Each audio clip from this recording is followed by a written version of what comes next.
As consumers, we are bombarded by it at every turn, like the Incredible Hulk being bombarded by gamma rays. But what makes some media endure, while others are banished to the forgotten black hole of obscurity, never to be heard from again?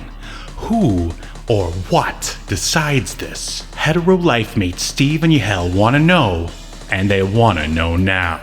This is Obscurity Now.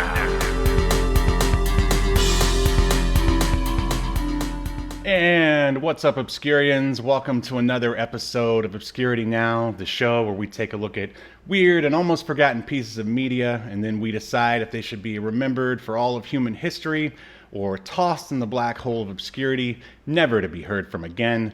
My name is Steve, and with me is a man who's covered in chrome from head to toe, and I mean everywhere. It's Yahel, yes. So I was telling you off air, I was so inspired by Cyberforce that I have added a septum piercing, Steve. It's not a midlife crisis. Sure, whatever you need to tell yourself, buddy. But I support you chromosexuals, and thank you. And you're very progressive of you, Steve. I appreciate it. I know, aren't I? Yeah. But yeah, so we are here to talk about Cyberforce number 1. What are your memories of Cyberforce? I remember buying it, and I remember some of these panels. I mean, I really like Marc Silvestri's art style, and his character designs I like. They're still like very 90s, but they don't come off quite like, at least to me, as the direct rip-offs that some other Image characters. See, not as bad. I almost feel the opposite. All right, so let's try to compare and contrast Marc Silvestri. I mean, don't get me wrong. There's definitely some here. Like we've got Not Domino. We also, who's also not, and we have not Psylocke. Right. And you know what? Let's just let's just get it to where people can actually see this in 1 second. But let's just go dive right in. Feature presentation. Here we go.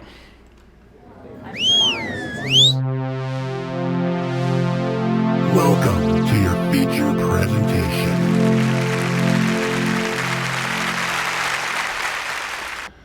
All right, here we are. We got a copy of Cyberforce number 1, pristine digital copy. Look at that, not a single blemish on there.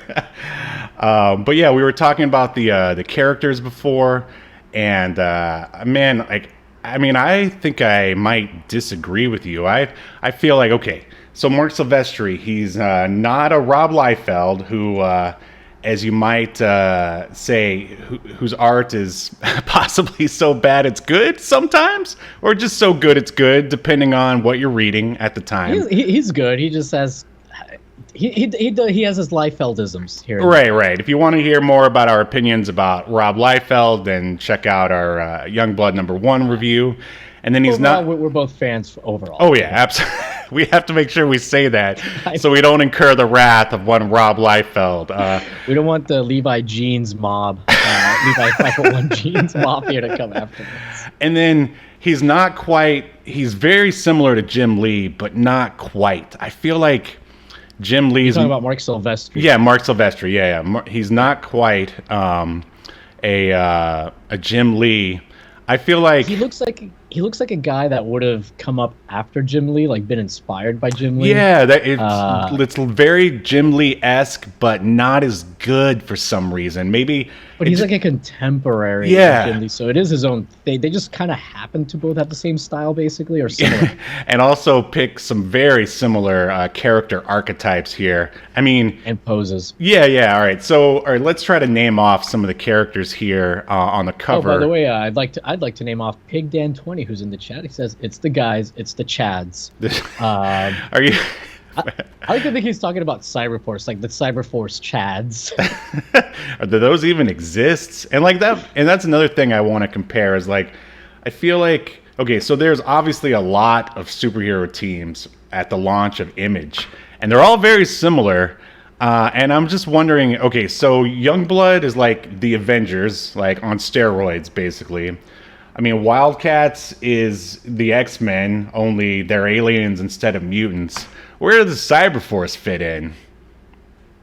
Um, hmm.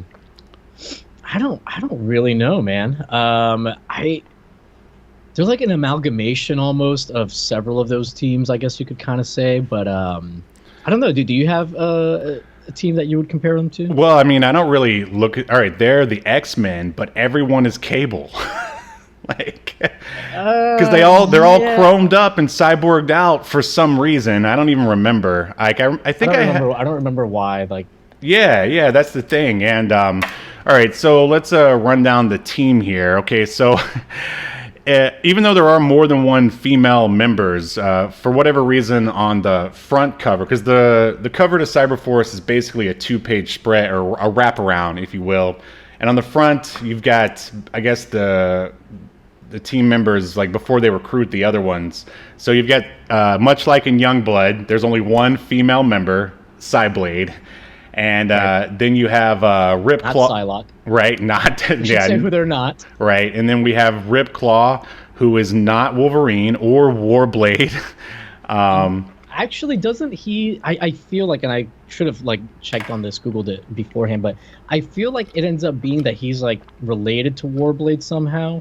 Yeah, there's If I some. remember I right. remember the Killer Instinct storyline where it's a crossover between Cyberforce and Wildcats, and yeah, it has basically Warblade and Ripclaw fight over some girl, if I remember correctly. There's but yeah, so there's Basically, I remember there's actually a reason why he looks so much like Warblade. yeah, maybe they came from Weapon Y program, not in Canada, but in I don't know, Scandinavia or something. Yeah. And then you've got Heatwave, who looks exactly like Spartan. My God, even like he has the similar power and he flies. Like, I mean, is he not Spartan? Yeah, he definitely does look a lot like Spartan, but like I don't know, like Spartan trying to blend in somewhere, like his out. Yeah, looks like Spartan. I see that, what's his name again? Pig Dan. He's talking about the Lookwell pilot. Do you ever see that? I've never even heard of it, but it's by Conan O'Brien. and, Oh, Smith. it's hilarious. I saw it a long time ago. But yeah, I'm down. you asked for it, buddy. You got it. Yeah, I'll add it to the list right now. Yeah. But back to Cyberforce. All right, and then there's Impact, who is your typical strong guy. I mean, we just say he's not Colossus or not Maul, if you will. You mean a truck with legs on it, Steve? Yeah, basically. as described in the book. Yeah, and really the only. All right, I guess I shouldn't leave out. Over here to the left, as a giant floating head, not Domino, is Velocity. And then she's not a part of the team in issue 1 here. She's one of the bad guys, but I know she joins it eventually. It's Ballistic, who is like this blonde lady with a glowy cable eye. But it's purple, not yellow, like I think Cable's was. Yeah. And I can't forget their leader, who I really feel like is the only guy that kind of stands out from the sort of slight genericism of Cyberforce, and that's a Striker. And that's only because, you know, when people usually make like a 4-armed character, it's just, you know, 2 arms on one side, 2 arms on the other. Well, not Striker. He has 3 arms on one side and just 1 regular side. Which, I mean, if you're a guy who shoots guns, you want extra arms, right? Yeah. I mean, I guess that makes sense. I'm not sure why they would have grown all on one side like that, but I don't think whatever. they grew. I mean, again, I don't even remember why everyone was a cyborg in Cyberforce, but I think because they're also mutants. Yeah, and that was another thing that I was going to say that was kind of a detriment to Cyberforce. Like, all right, so at least, okay, Wildcats is an X-Men ripoff. We admitted it, but they at least like had like a sort of backstory or lore that made them slightly different. You know, they were crossbred aliens, where this is just like, hey, we're mutants, but we got robot parts for some reason. What do you think of that? Yeah. Like, and there's regular mutants in the world because we see them here that don't have these enhancements. right? It's like way way to step outside the box there, Silvestri. Like, come on.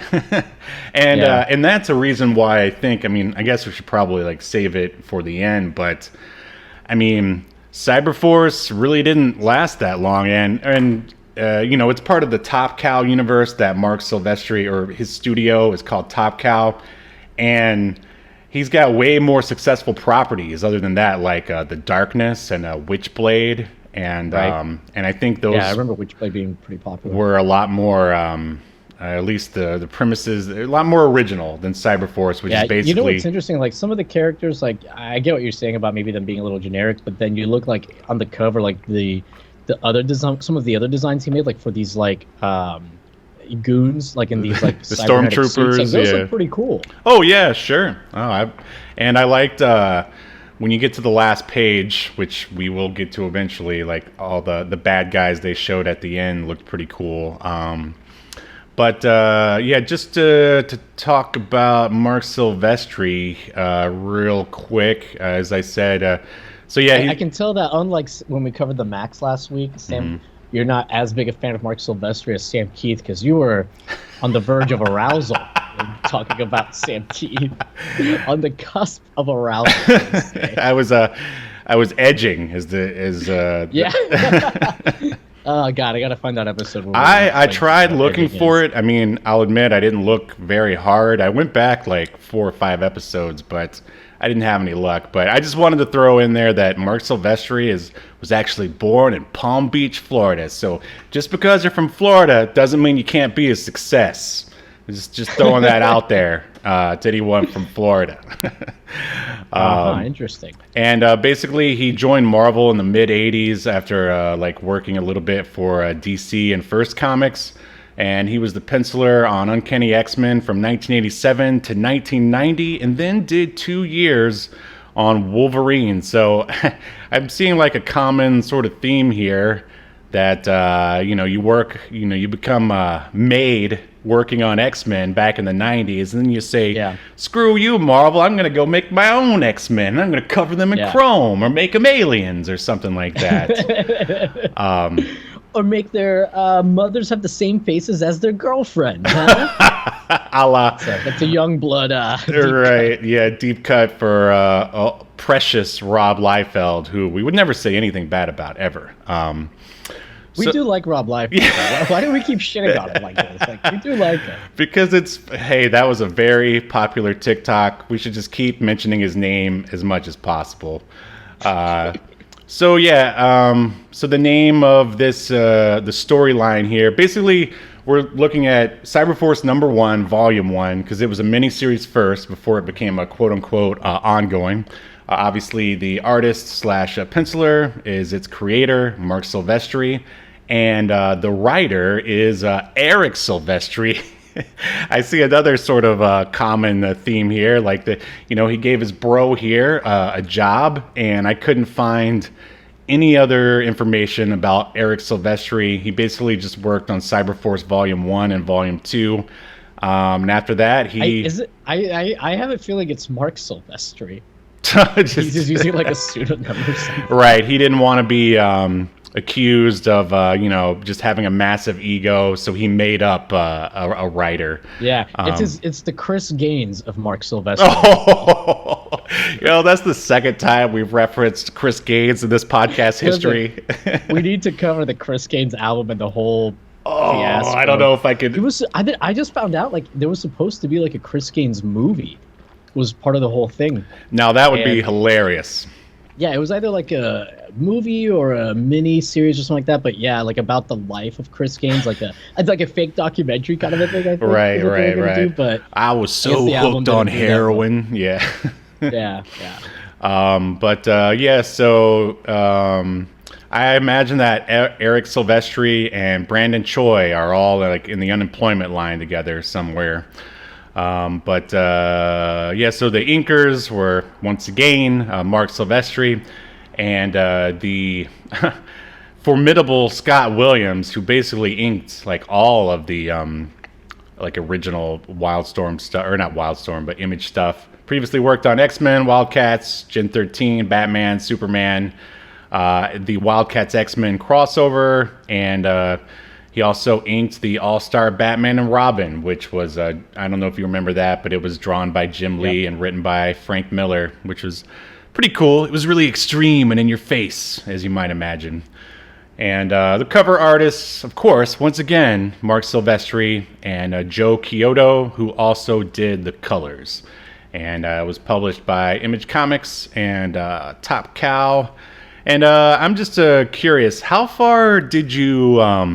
I know you've said many times that you collected anything with that little eye on it. Like, how far did you make it with Cyberforce? I feel like I may have bought the entire miniseries, I think. Mm-hmm. And I don't think I survived past that. Yeah, I mean, I remember, making it through the miniseries, and I think maybe some of the ongoing. And yeah, I guess it... didn't keep my interest for whatever reason. And of course, at this time, Image Comics was being distributed by the awesome Malibu Comics. And there is its McDonald's knockoff logo right there. Just thought I'd bring that up. So, okay. And I was able to verify Eric Silvestri does appear to indeed be a real human being that was birthed by at least one of the parents that also... gave birth to the man as known as Marc Silvestri, creator of Cyberforce. In Palmdale, Florida. Well, we don't know that that's where they consummated their relationship. Well, you follow your leads there. Cub reporter. I'll find out what the Silvestri's pet sperms were consummated. I don't know. This podcast always turns to sperm at some point. There's too many sexual fluids discussed in this podcast for my comfort, to be frank. And I know I'm the one that brings them up. Yeah. All right, so let's jump into the comic here. We're on page 1. If you're following along at home and at the tone, please turn the page. So it says somewhere in the New York inner city. We get a close-up of Not Domino, a.k.a. Velocity. She looks scared as the rain drops cascade down her snow-white skin. She runs through an alley, and then in the caption boxes, you can see the radio chatter of some guys who are closing in on her for some reason. And then we move on to page 2. She hops over a wooden fence in the alley, and we see over to her right what looks like just a regular hobo, but wouldn't you know, that is Jacob Marlowe, yep. the little person leader of the Wildcats. You gotta love a shared universe here. Yeah, I mean, which is a nice little touch. I loved it back then. It was awesome. Yeah. And basically Velocity continues running, and then some like stormtroopers or goons, if you want to call them, break down the wooden fence with no problem. And then we see Blue. She's referred to as Blue Leader, but her name is actually a Ballistic, who's like the leader of these thugs. As I said before, attractive blonde woman with a purple cable eye. So all right, next page, we've got Ripclaw pulling the old gargoyle pose. He's on top of a building, looking down, thinking about Native American poetry, and watching Velocity run from the dudes. I guess that was kind of a big deal, or they make it a big deal, the fact that he's a Native American or Indian, prefer whichever one you prefer to be called. And then he jumps into action, and we get a beautiful sort of two-page spread here of Ripclaw coming down, claws. Yeah, I really like, one thing I wanted to mention, Steve, even like this far into the book, I really like the layouts of these panels. Oh, by the way, on the on OBS, I think something happened to the image. It's like off-center now. Okay. But yeah, like, and the colors here are like awesome on this panel in particular, like. Oh, I agree. Why is I guess this always goes back to the back in the 90s, people were just sort of designed to look cool. Like, wouldn't you want to be a little more stealthy instead of paint yourself in red? But, Yeah, I guess not. I mean, who's going to mess? This guy's got like some McDonald's colors going on. He's like, make my metal gold. McDonald's gold. I mean, but who's going to mess with Ripclaw, I guess, right. when you get right down to it. Okay, so moving on. Wait, did it really just jump to that? Yes, it did. Okay, so now, there's 2-page spreads. Throw everything off. Okay, and so now we are in... and now it's really small. Yeah, there you go. Yeah. We're inside, I guess, what is the Cyberforce lair, even though they don't really call it that at the moment. And there's a little boy controlling his radio-controlled car. And there is a shirtless heat wave with another dude. They're repairing like some sort of a plane or something. I mean, we could just call it not the Blackbird. Yeah, I was just gonna say not Blackbird. Right. And then Heatwave gets a call from Ripclaw asking for backup, and he's just like, "You got it, pal." So one thing, this is the beginning of Eric Silvestri's obsession with acronyms. Oh, I noticed that too. There were so many acronyms in this. If you take a shot every time that there's an acronym in this issue, you will be find yourself at the end of the comic book surrounded by your friends and family for an intervention because there's so many fucking acronyms in this. But yeah, it starts off with FDI, the failure detection and isolation. We also learn about the Cybercom, which is the cybernetic communication implant. And then we've got COPS, which stands for Cybernetic Operatives for Protection and Security. Like, calm the fuck on, Eric. What are you doing? What are you doing, baby? Yeah, I feel like, I mean, you can definitely see sort of like the Marvel influence because, I mean, they went sort of crazy with that back in the day, basically with, S.H.I.E.L.D., that the strategic headquarters for, blah, blah, blah, blah, blah. Like, yeah. There's nothing wrong with acronyms. No, it's fine. And it's real life. I mean, even at my job, and we don't kill that many people. We have acronyms. Wait. So how many people has T-Mobile killed? I have an NDA, Steve. I can't. Wait. NDA is an acronym for non-disclosure agreement. Thank you for explaining the acronym of NDA. I never would have gotten it. Yeah, but this is like so egregious to have 3 of them, 3 new ones that you've never heard before on one page between just 2 panels, and you have to explain it in each panel because this is the first time it's being introduced. So I don't know, man. It felt like, okay, should I be taking notes on this? Yeah, it's a little much, but we'll get to that at the end of the issue. I have issues with the issue. So now we are at like a banquet gala. There is a blue-skinned dude at a podium giving a speech. He's like a mayoral candidate, and we see Stryker, the aforementioned 4-armed dude who, I don't know, kind of he kind of looks a little bit like Grifter. I know, just the typical blonde-haired guy or whatever. But when you add the arms and the cyborg stuff, you can obviously tell who it is. He has his own thing going on. Sure, absolutely. He's basically talking about how this city ain't ready for a mutant. So he's making a lot of people nervous. So I gotta keep my eyes out for an assassin. And look at that! There's a guy with a high-powered rifle about to assassinate said blue-skinned a mayoral candidate. His name is like Perry Bluestone, I think is his name. Again, whoa, way to step out of the box there, Eric. Yeah. And so we turn the page, and boom, we get a Stryker. He throws open his trench coat, revealing his multiple arms, and the most important thing, shoulder pads. And I love it because it's showing the shoulder pads reflecting the bullets off of it. So you see, everyone, there's a reason why Rob Liefeld put shoulder pads on all of his characters to deflect bullets. It's for defense. Now, I will say, I notice his left pec is fully exposed. Uh-huh. So as long as, and that's closer to where your heart is. So this guy may not have made the best choice, Right. in terms of his cyber implants. But maybe Steve, these these cybernetic metallic shields draw in the bullets. Maybe they're magnetized, so like the bullets have no choice but to come to them. I think That's how I would have written it. you put way more thought into this than one Eric Silvestri did. I think. I mean, I assume that Eric's doing this based off whatever Mark told him. Right. Of course, it's like you work for me now, brother.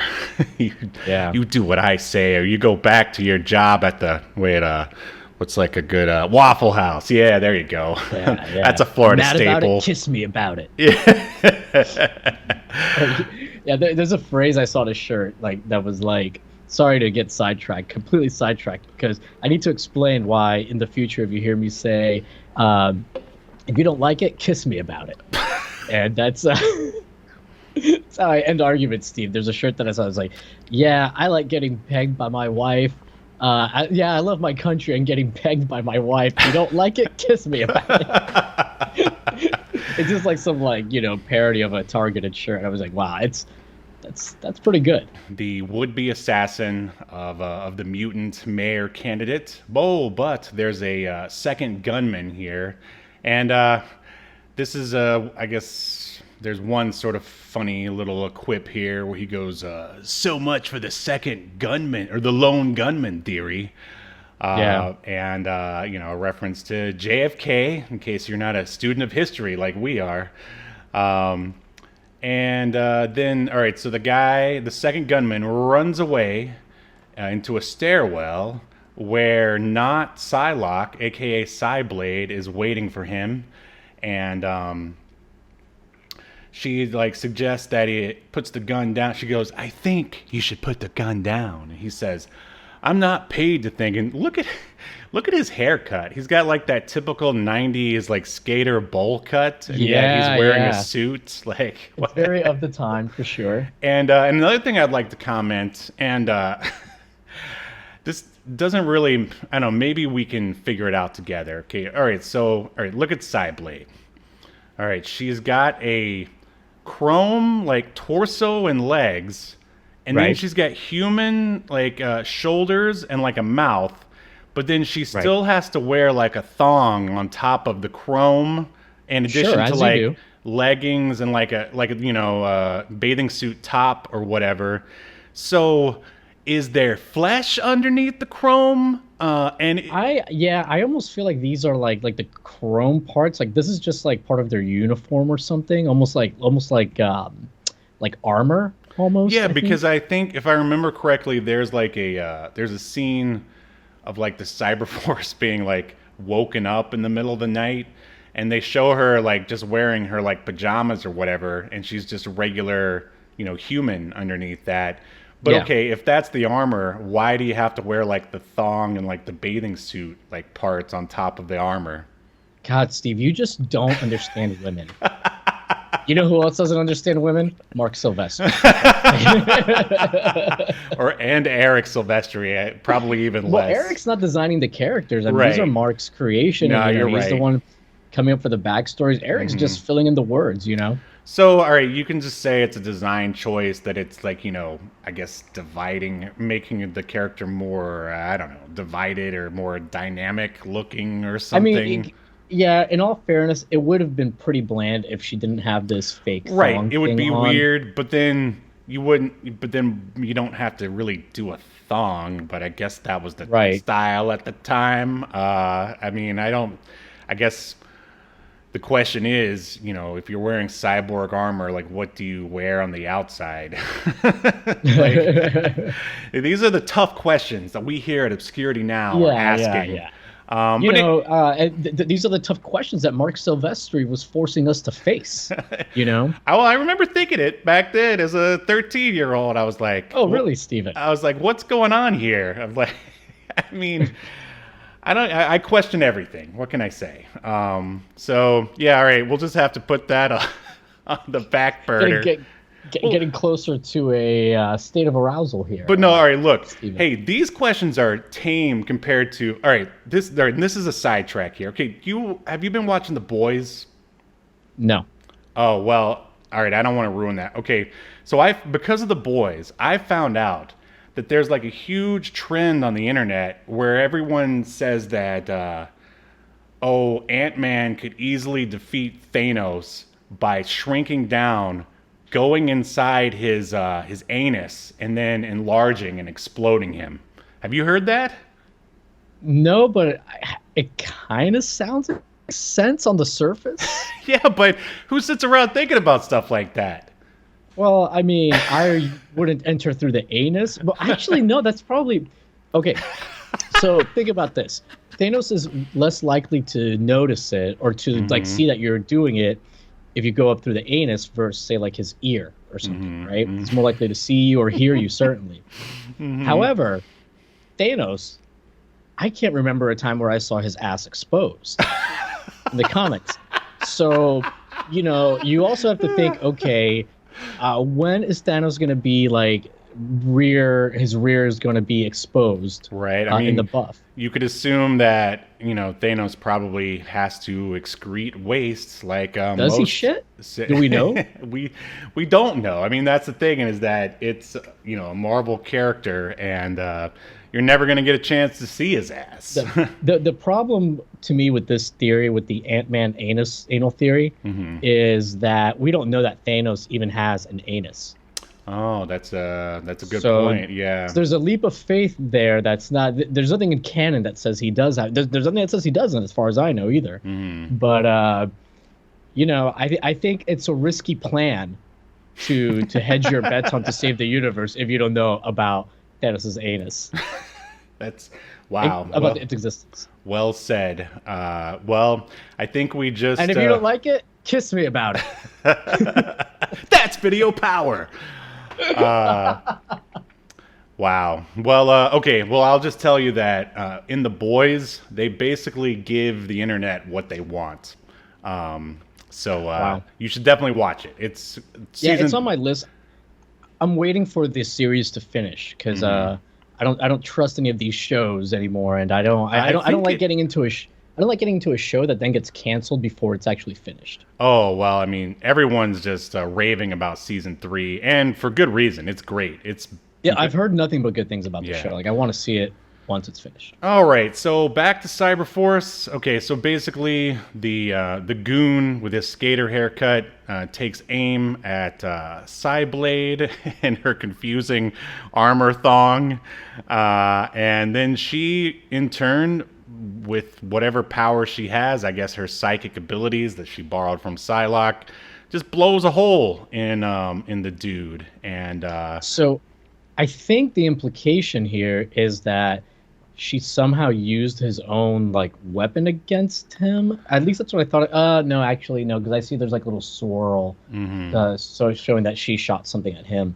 But I did actually like the little quip that they had back and forth. I thought it was actually pretty good when she says, if you're thinking of using that gun, think again. He says, I'm not paid to think. And then she goes, well, then you should get a big bonus for this. And blows him away. And then she goes, I thought that was pretty funny. Don't spend it all in one place. Yeah, I mean, that's what the kind of that's the kind of dialogue you want from a comic book, especially one in the 90s. Yeah, pretty nice job, Eric. Yeah. Yes, yeah. Maybe we'll hire you back someday. Mark's going to give you an extra thimble of water this week. Good job. He's going to allow you to not paint yourself in chrome for a day. So, all right, now I guess there's even a third. They refer to him as a terrorist. There's a third member of this assassin clique, and he runs out of the door towards his van, which also has yet another member of the terrorist in there. He gets into his Scooby van, and then all of a sudden a trash can, one could only assume thrown by Mick Foley or some other nearby indie hardcore wrestling match, hits the van, and we turn the page, and they see... It's funny because Impact is the same color as the van. Yeah. So they turn hit the gas in the van, and they go, "Well, what's that? Looks like a truck with legs," as Yahel said earlier. "It's coming right at us. Wait a minute, what's his name? Who?" And then Impact then proceeds to spear the truck. He basically runs right through it, and I guess one of the guys is thrown from the wreckage, and he goes, "Impact," because that's his name. And and then we move on to the next. What do you think about? What do you think about? Two questions. What do you think about Impact's character design and his introduction here? I mean, for your powerhouse on the team, I think it's a pretty decent introduction. I mean, but he's not going to have any problem taking down a Scooby van. Again, I mean, he's like Colossus with a Marc Silvestri haircut. Have you ever seen a picture of Marc Silvestri? That's what his hair looks like. Kind of, yeah. In fact, I actually was thinking that too. A lot of the characters in the Top Cow universe end up having like Marc Silvestri like hair. Like even the Darkness has Marc Silvestri hair. So you guys make sure you check that out next time you play the Darkness video game. Yeah, although this guy's hair, because Silvestri's hair is kind of straight though. Well, it is straight. Where this guy's hair, it's implied that it's like wavy or maybe even a little curly. He's got a perm. Yeah, like he's got something going on. But you know what? You don't really see that very often, especially in the 90s. So no. I'll give him that. They should have given him a fanny pack as well. Yeah, I actually really like this character design. I like the stupid gold gloves over his like chrome thing. I think it looks cool. Adds some nice little depth to it. I like his outfit. I don't know. I feel like I can't remember a lot of green, gold, and silver characters. That's a good point. With gray hair, I think he's got a pretty unique look, and I think having him run through a truck is like pretty cool way to like introduce him. Sure. Yeah, I agree with that. Yeah, the look, as far as like a gold and green superhero, I think there was like an Indian guy on the original Alpha Flight team that I think had a similar superhero look. We'll have to check that out afterwards. Have the interns look into it. Yeah, sure. Get our staff right on it. Right. So I guess after we are introduced to Impact, we're now back with Velocity. Oh, did I miss it? I feel like oh, no. Yeah, all right. So, Velocity, I guess she's tired of running. She's leaning up against. She's still in an alleyway. She's like, can't run anymore, but I think I've lost them. And then she gets a gun to the temple, and it says click.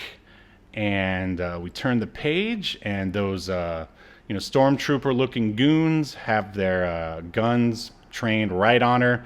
I don't know how she was unable to hear them, because they seem pretty close. Right? But whatever, it's a fun little, I think the idea is that like they were there waiting for her. Right. Sure. I can believe that. So yeah, they're about to take her in, and then finally, Ripclaw. I guess he was just hovering in the air as he jumped down from that building, 6 pages ago. He finally touches down, and then he's about to make short work of the guys, and sure enough, he jumps into action. And cool panel whenever those clawed characters rip up some bad guys, whether it be a Warblade or a Wolverine. I don't think we touched on it earlier, but Velocity, her whole power is that she can run fast. Because earlier in I think like the first, second page, somebody mentions that they're following a target, her moving at 40 miles an hour or something like that. Right. So, but then you never really see her run fast in this issue, which is why I didn't really. I guess the idea is that either she's already tired, or maybe her powers are dampened somehow. But anyway, Ripclaw makes short work of the guys, and then he looks over to Velocity, and he's like, "You should have escaped while you had the chance." She's like, "I couldn't leave without thanking you," which, I mean, I know they needed a reason for her to stick around, but kind of flimsy, but whatever, you got to go with it. And then he says, "You have much to learn about survival, little one. This is no time to be nice." And he says he feels great power emanating from Blue Leader, a.k.a. Ballistic. And then there she is, Ballistic running toward camera or the reader, however you want to look at it. And Ripclaw and Velocity try to escape on a ladder, and Ballistic, she is so good with a gun, she shoots the ladder, causing them to fall down to the ground. Moving on.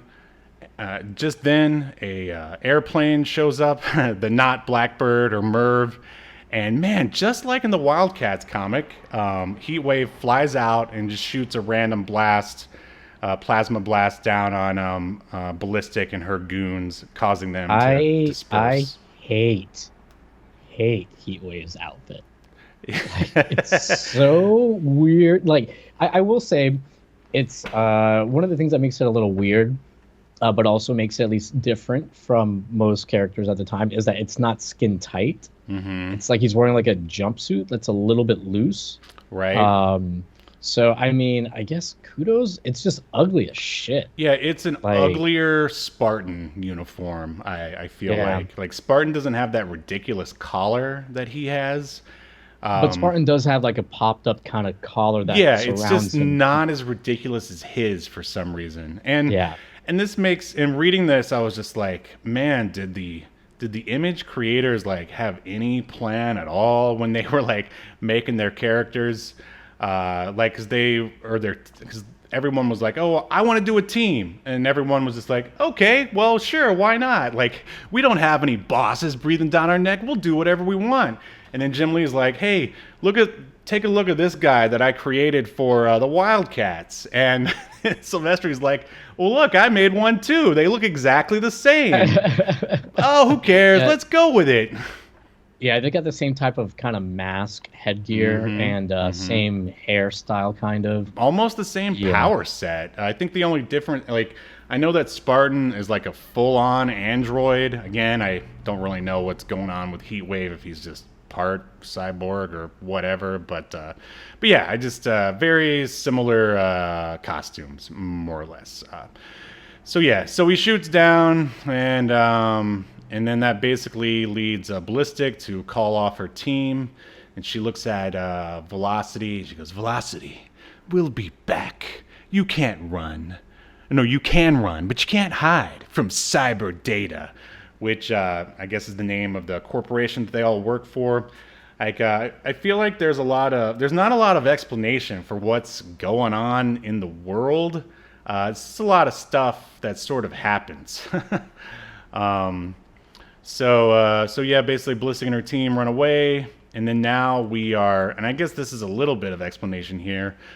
We are inside, I guess it's a high-rise office. There's another blue-skinned woman. I think Marc Silvestri has a thing for blue-skinned people. I don't know. I think he's got a thing for chrome people, because there's only two blue-skinned people. You just have to combine them together.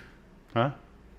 I was going to say that Historic Nerd is in the chat, and this is in reference to Heatwave's look. He said, I feel a ski mask that doesn't go over your head and exposes your hair would just constantly fall down on your face. I mean, at least he's got like the eye cover-ups. Like, I feel like one of the worst sort of 90s character designs, and it's actually on one of my favorite characters, is the head sock, that I think sort of Gambit, pioneered, where it's just covering the whole head except for the face is completely exposed. It's like, what was the point of that? What's the point? I don't know. But he also said that he was James Cameron before James Cameron figured himself out. And then about Silvestri's obsession with the blues. Yeah, that's a good point. So yeah, we're in this office, and blue-skinned woman dressed like a pharaoh, basically. She looks upon the Statue of Liberty. She says she's the mother of all like the unwashed children of the city that no one will take care of. And we turn the page. She's talking to one of her minions. This is very reminiscent of like sort of a Hellspawn meeting in the Wildcats comic, where they're basically just talking about how they were chasing after Voodoo. I mean Velocity. I mean Jubilee. I mean Velocity. And they're like, oh, she escaped, And this goes, yes, Cyberforce. Like, they did it again. They foiled our plans. And the person on the screen is like, she's a gifted child. Like, she was starting to show great promise, but then we let her get away. We can't let her join the opposition. And the thug here says, yes, my domain, whatever that is. Like, we'll get her back one way or the other. And then we move on to the next page. And now it's basically a dream of Velocity's. She's remembering her dad, who's classic dad in a wife beater and a giant stick. Reminds me of one Mike Laboska at ECW One Night Stand. He does look like Mike Laboska. That's a deep cut. Yeah.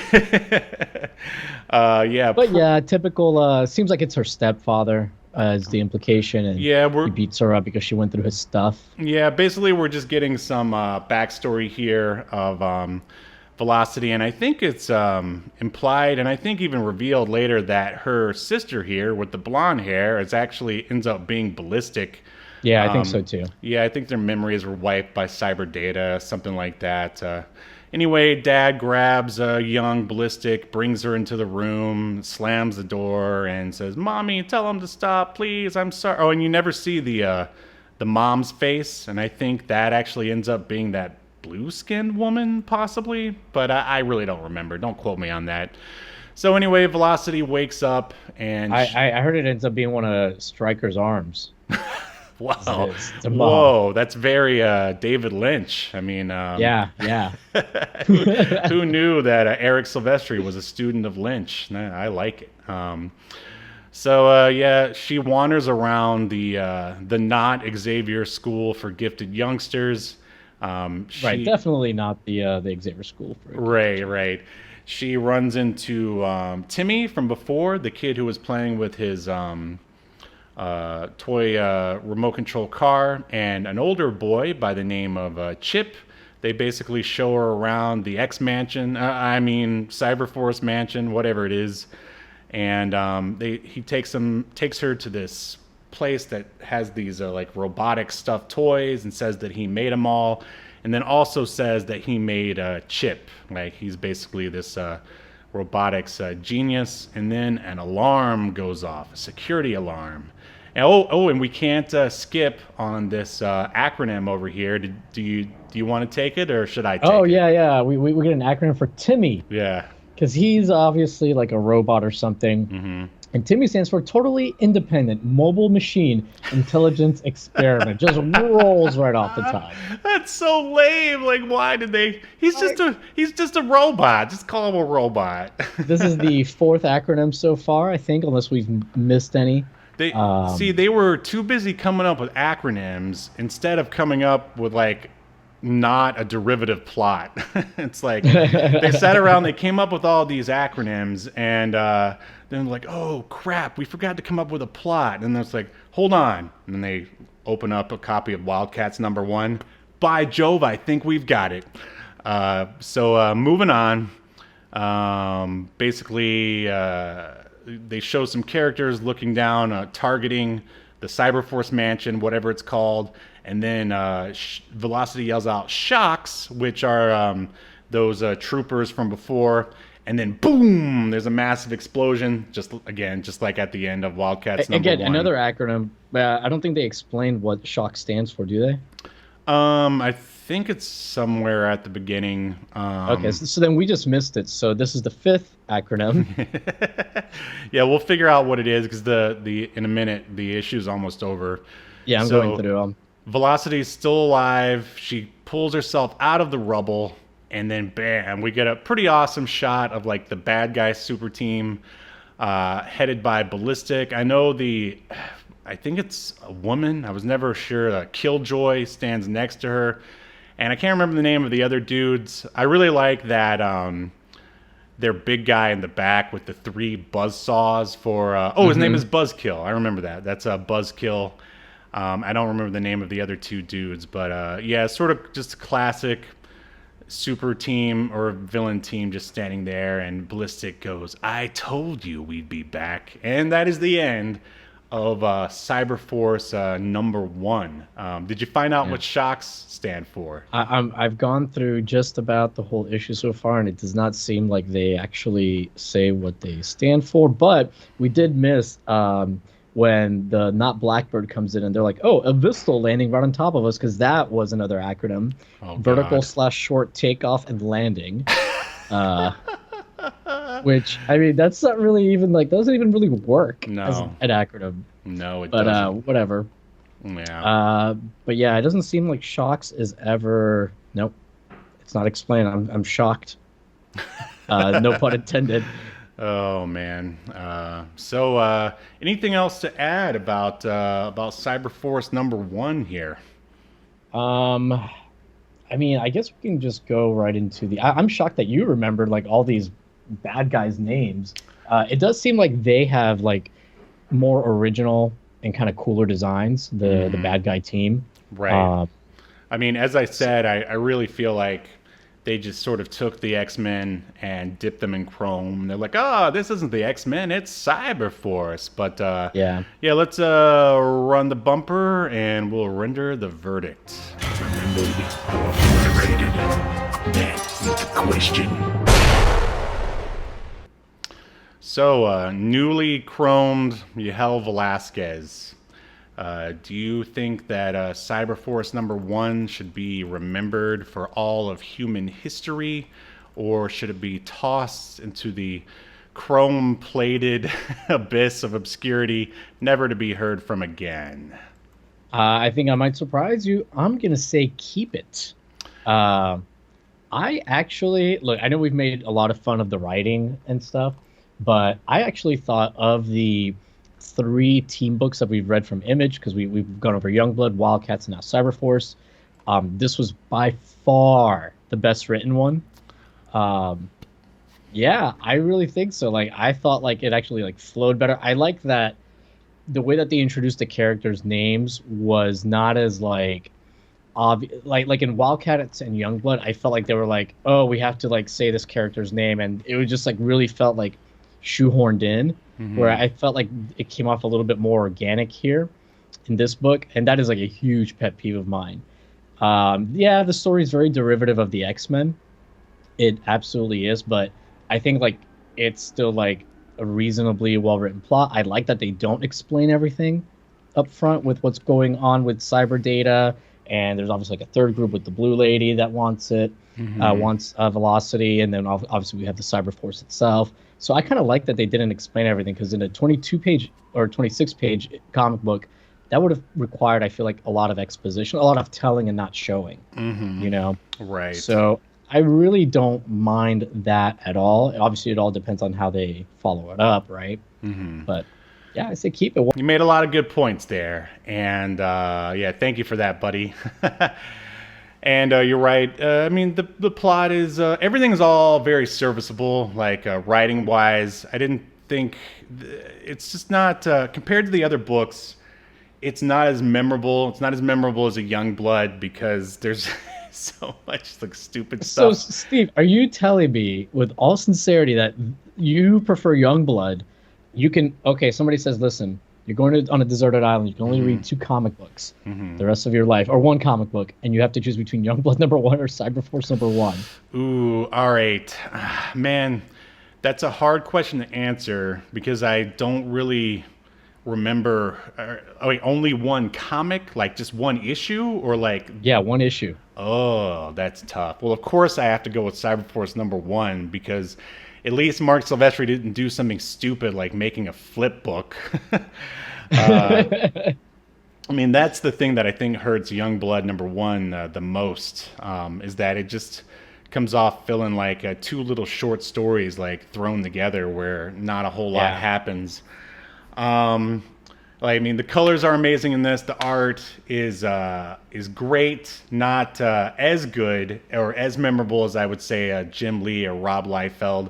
Right. I think, like, you know, Silvestri is sort of right below them, but you know, but great anatomy and everything like that. Yeah, I think his anatomy is great, and he comes up with some pretty good panels too, like very dynamic panels. Yeah, I really like the panel where you know, Stryker throws off his trench coat and he's got the the arms there. Yeah. I mean, if he wasn't sitting there on the cover with his multiple arms, I would have been really surprised by that. I'd be like, whoa, this guy's got three arms on one side of his body. I've never seen that before. Yeah. I do feel. Can you imagine like the issues that he has with his pelvis alignment though, with that uneven weight? Oh yeah, I mean that's the thing is, a lot of, and the other Image books suffer from this too, is a lot of this is just hey, these characters are just designed to kind of look cool, not really exactly make sense, and that's perfectly fine for 90s Image for sure. They actually did when they did Cyberforce Volume 3, which was the relaunch recently, they actually tried to have all this stuff make sense. Like all the chrome was like some sort of cybernetic virus or something like that. And Stryker and Velocity were actually dad and daughter. I don't know if it's the story people wanted, but I give him credit for trying to flesh it out. Somewhere Eric Silvestri was pulling his hair out. Oh, I'm sure it's like no, it's supposed to not make sense. There needs to be more acronyms. So hey, if you save Youngblood, you got to save Cyberforce. So there you go. We're saving Cyberforce. In accordance to Obscurity Now, the most important streaming YouTube podcast in all of the internet, you shall be remembered. Yes. Good show. Good show.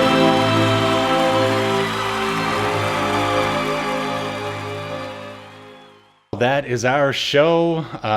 Join us next Sunday where we will be talking about Shadowhawk #1. And make sure you subscribe and check us out on TikTok at Reptilian Media. And join us next week when Yahel might have even more chrome on his body. Who knows? Yes, who knows? We'll see if cyber data lets me get away with it. All right, well, we'll see you next Sunday when we continue to discuss even more obscure media, only on Obscurity Now. See you next time. You've been enjoying Obscurity Now, a podcast that's recorded live to tape and streamed to Twitch and YouTube.